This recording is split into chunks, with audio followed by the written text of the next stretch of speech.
What inspires change? What motivates us? It's what's inside that moves us. What moves you? Get the Scion story at Scion.com.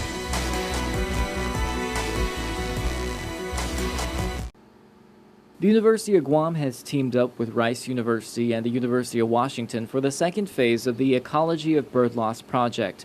UOG entomology professor Ross Miller tells PNC the project is the brainchild of Dr. Haldra Rogers, who completed her PhD program at University of Washington and is currently a Huxley Fellow at Rice University.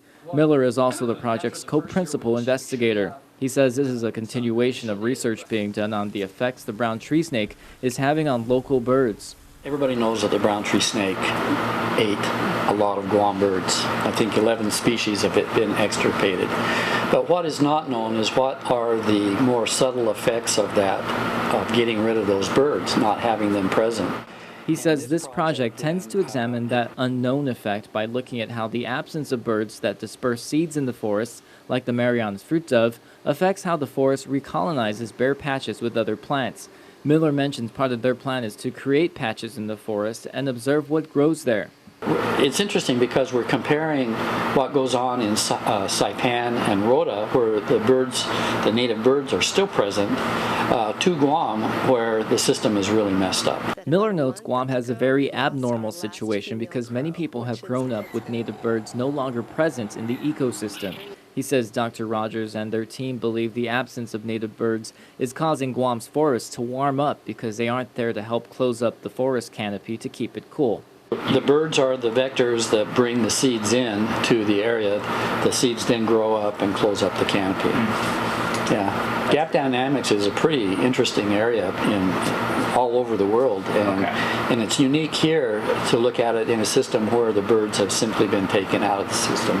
The National Science Foundation has already funded the first phase of the project and has agreed to fund the second phase, which started this past May. Miller says $600,000 has been dedicated for 4 years, and between the three universities, he mentions they are expecting 40 to 50 interns to participate, as well as local science teachers. With $600,000, that would be spread over 4 years to bring in interns, hire people at University of Guam, bring in faculty from Rice University and also University of Washington to work on this project. He reiterates the goal of this project is to recognize the impact that birds have on Guam's ecosystem and the ramifications of the brown tree snake.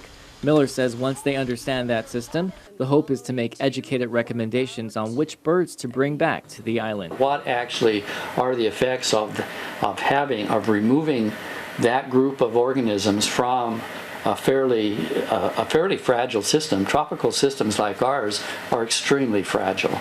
Josh Tikenko, PNC News.